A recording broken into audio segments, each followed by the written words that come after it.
Welcome as we gather for worship for this second week of Lent. I'm Bishop Stacy Fiddler of the Northern Illinois Synod, and we are gathered for the Synod-wide Lenten project, Unfinished, Discovering God's Call in the Not Yet. Let us gather our hearts and open our worship today with prayer.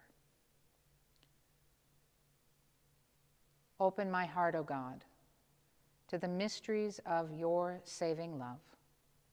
In the name of Jesus, amen. Our gospel reading for this second week of Lent is from the Gospel of John, the 3rd chapter, the wonderful story of Nicodemus coming to Jesus. There was a Pharisee named Nicodemus, a Jewish leader. He came to Jesus at night and said to him, "Rabbi, we know that you are a teacher who has come from God.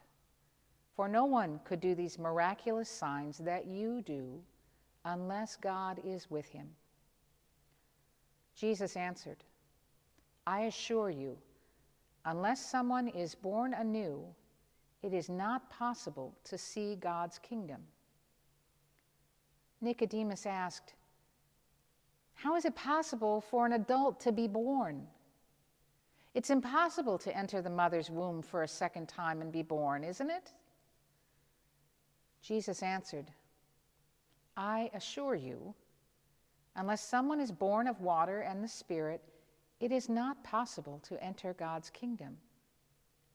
Whatever is born of the flesh is flesh, and whatever is born of the Spirit is spirit. Don't be surprised that I said to you, you must be born anew. God's Spirit blows wherever it wishes.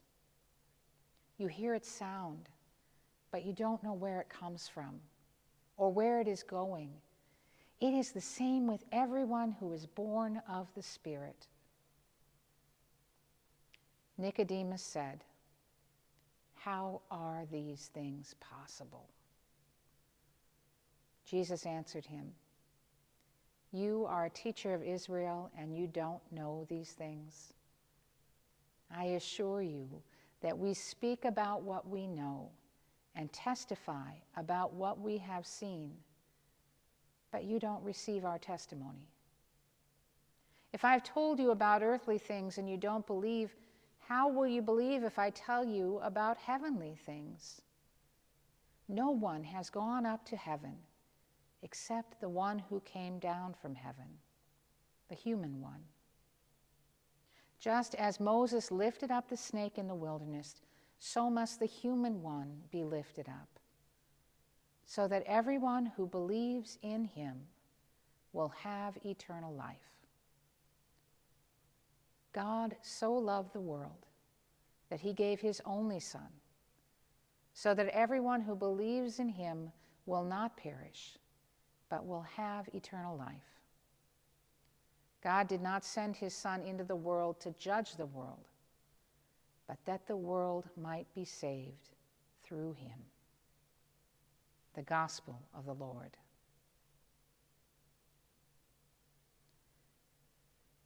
I have always loved Nicodemus. Nicodemus is part of what I am. I struggle with questions at night.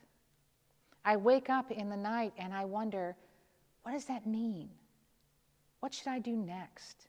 And I get caught up in wrestling with questions in the night.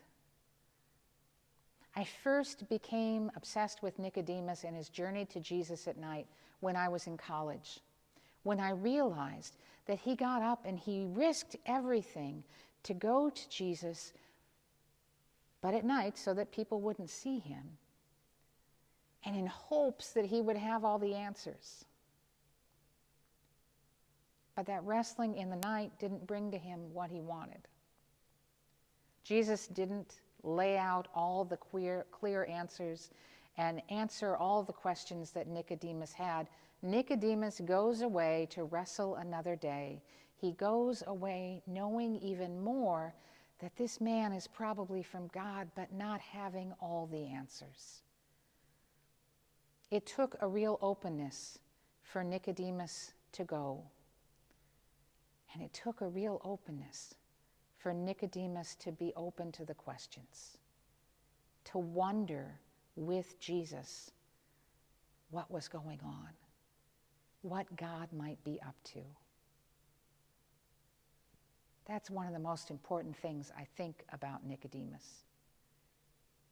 In this world where all these people were watching Jesus wander about and bring up all of these questions and do all of these signs and wonders, Nicodemus, unlike some of those around him, is open to wondering himself, to asking, what is God up to here?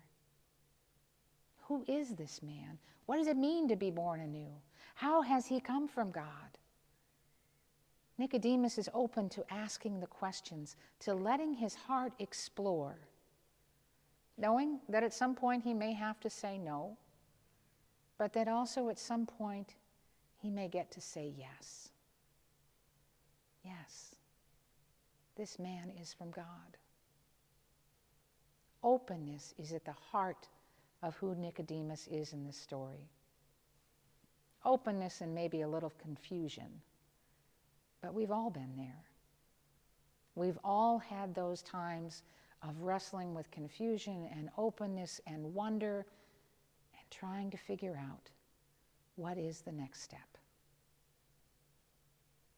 For us today, in this second week of Lent, the next step is openness. We talked last week about values and being able to enter in the world grounded in knowing what we value and knowing who we are.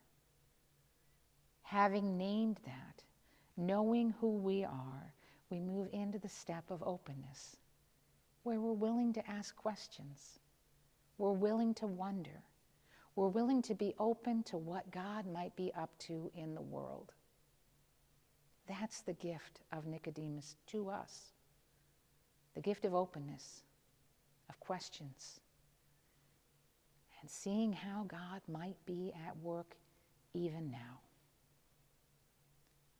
As we begin the Vocare meditation for this evening, you will see some questions as they scroll on the screen. Take this moment to step back and remember yourself in openness. Remember who you are, and then open your heart to what God might be up to. Listen to these questions and explore what it is to be open.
Beloved people of God, let us pray.